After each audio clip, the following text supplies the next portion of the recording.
Зависи што си направила. Најчесто ќе лежиш ако треба да лежиш, ама зависи од тоа што си направила или што си направил, какво кривично дело, дали си бил досега осудуван, не си бил осудуван, какво е твоето кривично досие ако го имаш, се зависи од поведението на човекот. Па потоа имаш олеснителни околности, потешки околности. Кривичниот законник е комплексна материја и е добро уредена, иако е комплексна, и за се си има свој дел зашто, колку, како, дали може или не може. Ке си примиш вакцина, па потоа зависи во која ситуација те фаќаат без примена вакцина и каде треба да бидеш на тоа место со или без вакцина, али кај нас во државата вакцинирањето не е се уште задолжително, туку е доброволно оставено, без разлика на сите тие регулативи кои што се носат и прописи каде треба да влезеш со вакцина, каде не треба да влезеш со вакцина, така да сме приморани да имаме сите вакцини. 2000 евра на старт и е кривично дело. Законот за бесплатна правна помош предвидува бесплатна помош, односно правна помош на сите странки, односно лица кои што се под социјална ранлива категорија и кои што не може да се дозволат да го остварат своето право во рамки на правосудниот систем.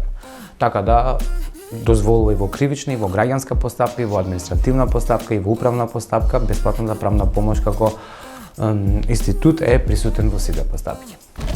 Во сите случаеви, од почетокот во полициската истрага како започнува се до завршување на постапката, жртвите од семејно насилство се заштитени како за по нивното здравје, по нивниот живот, по нивниот социјален статус, економски статус, па дури и правна помош. Па видете се, тоа е зависи пак од случајот во кој што е на маса. Зависи лицето што направило, зависи кои се околностите, дали е тужен или е тужител.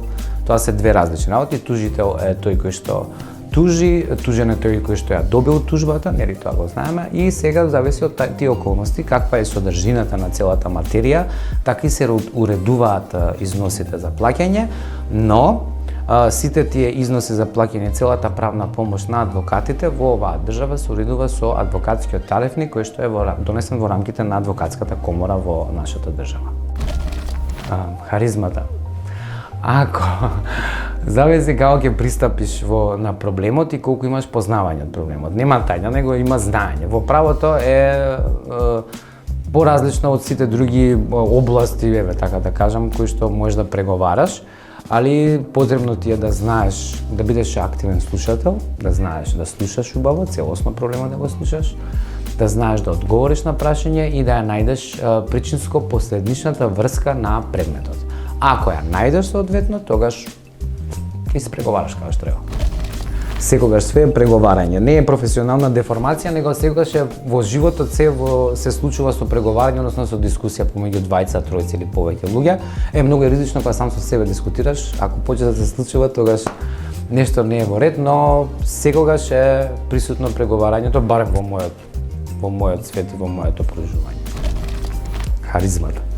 Пак го прави знаењето, харизмата има голема улога. Иако онака го кажувам кон нашала, но апсолутно фаќа место. Знаењето е пред се, потоа е умешноста за изнаоѓање на решенија, се во рамки на позитивните закони во државата и ако тоа го е исполнето како индикатор, тогаш тоа те прави успешен адвокат и она што во нашата, барем во нашиот свет во правото е комуникативноста со другите. И поготово со странките, затоа што странките секогаш се желни, односно се гладни за информација. Треба одржување на странките, тоа е комуникацијата, редовната комуникација со нив.